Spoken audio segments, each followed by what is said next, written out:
की जय। ये कौन से शंकर जी की समिति? नागेश्वर। आज है सेतुबंध रामेश्वर।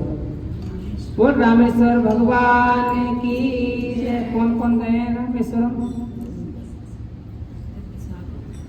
कितने कम हाथ उठे।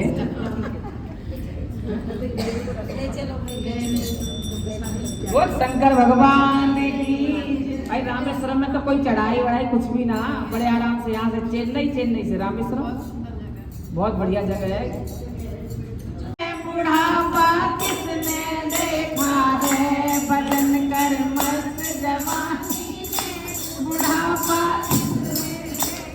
है। बुढ़ापे में पैर नहीं चलते, बुढ़ापे में पैर नहीं चलते। तीरथ कैसे कर पाओगे, तीरथ कैसे करोगे हो। तीरथ करो जवानी में बुढ़ापा किसने देखा है। तीरथ करो जवानी में बुढ़ापा किसने देखा है। बुढ़ापे में तो आंखों से दिखता। अब जो शंकर जी या किसी भी मंदिर में जहाँ बड़े बड़े तीर्थ स्थान तो बहुत दूर है और पहले ही बहुत लगा दिए तो वहां से बहुत दूर तक दिखता ही ना, आंखों से दिखता ना, पैरों से चला ना जाता। तो जवानी में ही तीर्थ यात्रा का हुआ जब तक आंखों से दिखता है। तो सही बात है गुरुजी, लेकिन ले जाने वाला भी तो होगा। ले जाने वाले तो पीछे ही पड़े रहो, पीछे ही पड़े रहो।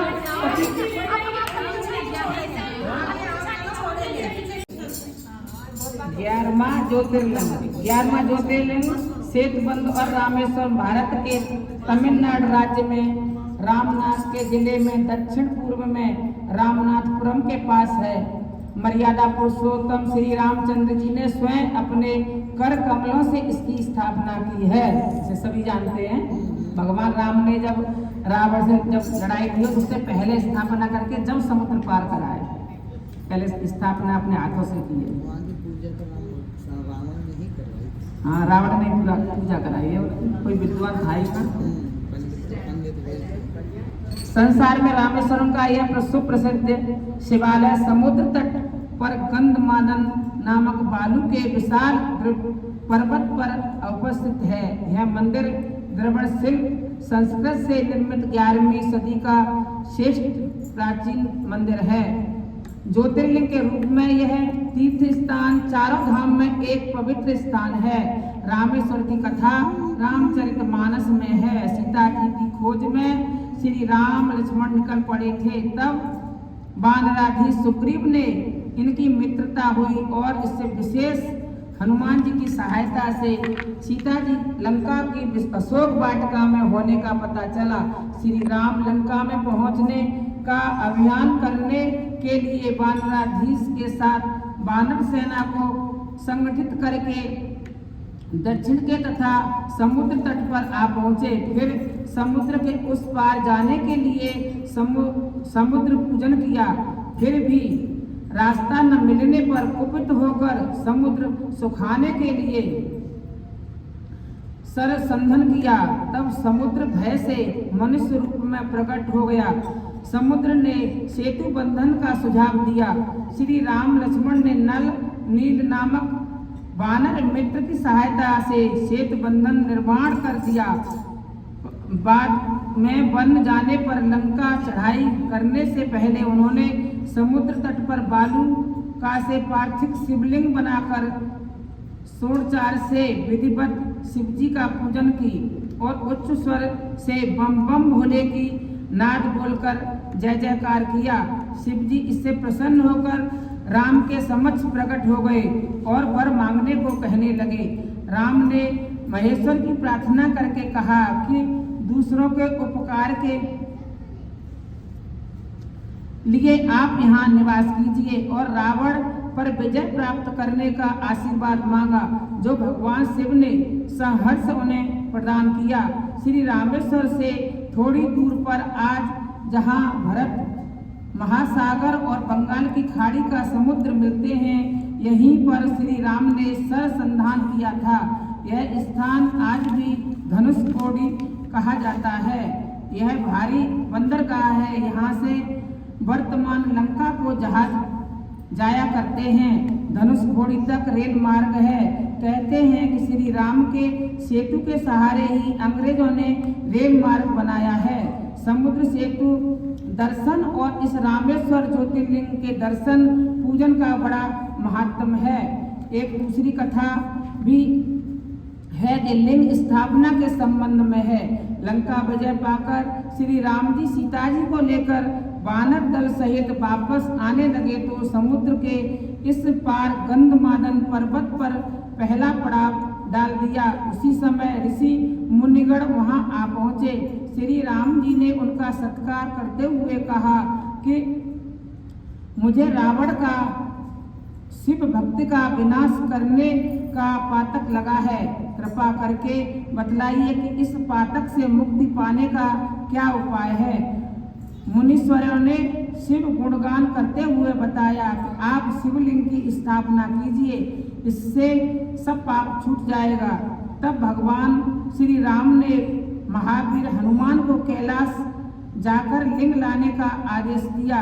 वह क्षण मात्र में कैलाश पर जा पहुँचे, पर शिवलिंग लेकर वापस लौटने पर इधर वह जब तक न आए तब तक मैं जेठ शुक्ला 90वीं बुधवार के दिन शुभ मुहूर्त में शिव स्थापना हो ही चुकी थी।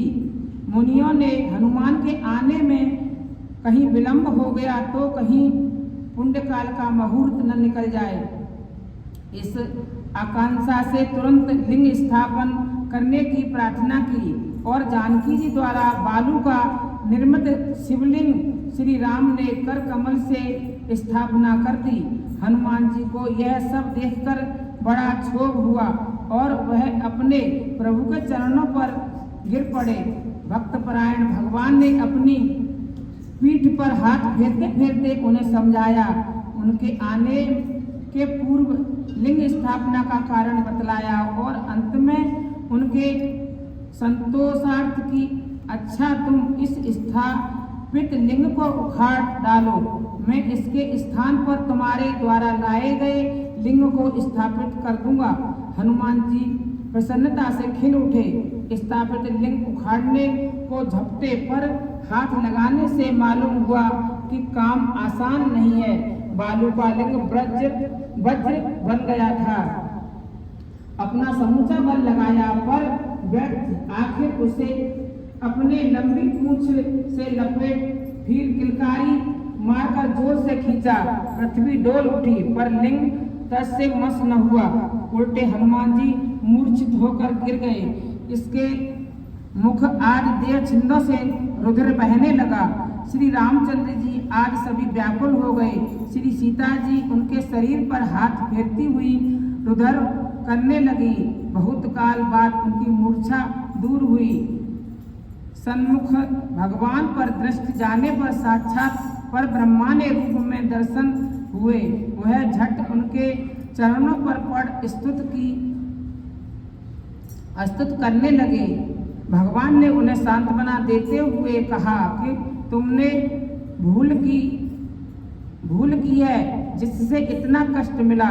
मेरे स्थापित किए हुए लिंग को संसार की समूची शक्ति भी नहीं उखाड़ सकती। महादेव के अपराध से तुमको यह फल मिला है। अब कभी ऐसा मत करना। पीछे भगवान ने हनुमान द्वारा लाए हुए शिवलिंग को भी पास ही स्थापित कर दिया और उसका नाम हनु मंदिर रखा। रामेश्वर और हनु मंदिर, इन दोनों शिवलिंग की महिमा भगवान ने अपने मुख से कही है।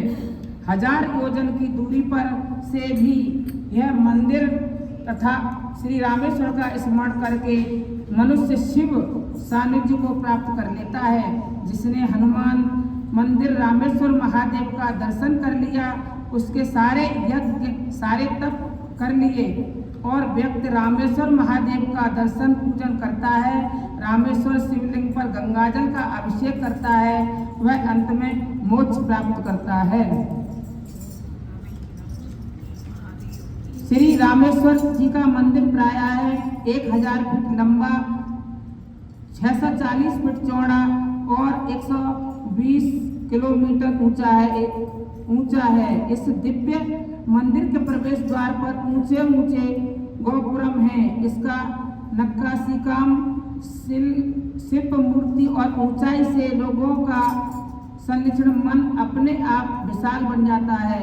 अखंड पर्वत में से 13 फीट की ऊंचाई नंदी देखकर भक्तों प्रभावित हो जाता है। मंदिर के भीतर और बाहर श्री रामायण के सुंदर सुंदर प्रसंग चित्र देखकर मन प्रसन्न हो जाता है।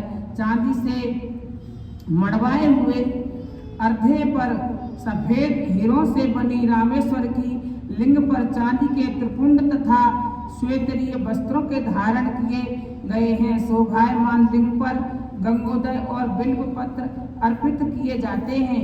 लिंग के उस ऊपर शेषनाग के फन का छत्र है। श्री रामेश्वर मंदिर की पूरी व्यवस्था भारत सरकार ने अधीन है। इस क्षेत्र में दान की याचना करने पर प्रतिबंध है। पूजा विधि की दर निश्चित की गई है। पंडित जी की विधि करते हैं और दूर से ही देखनी पड़ती है। बहुत दूर से दर्शन होते हैं। इस विशाल मंदिर में भी शिव लिंग प्रधान मूर्ति में अतिरिक्त अनेक सुंदर शिव मूर्तियां और अन्य शिल्प मूर्ति हैं। श्री शंकर पार्वती की चल मूर्तियां भी हैं। जानकी विशेष अवसर पर सोने और चांदी के वाहनों पर सवारी निकाली जाती है। महाशिवरात्रि और आषाढ़ के मास में मेला लगता है।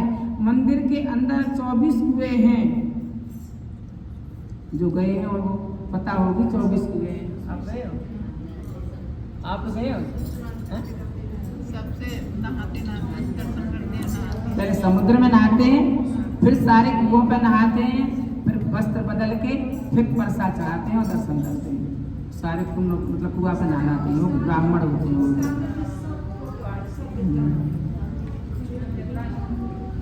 मंदिर के अंदर 24 कुएं हैं जो तीर्थ कहलाते हैं।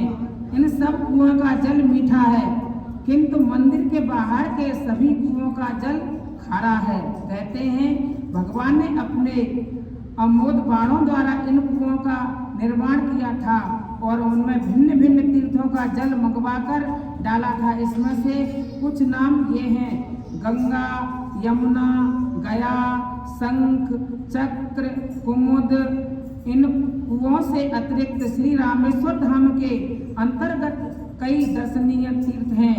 नेपाल और पूरे भारतवर्ष से भक्तगण विविध वेशभाषा के लोग यहाँ रामेश्वर ज्योतिर्लिंग के दर्शन पाकर धन्य होते हैं।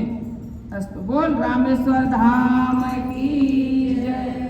बोल शंकर भगवान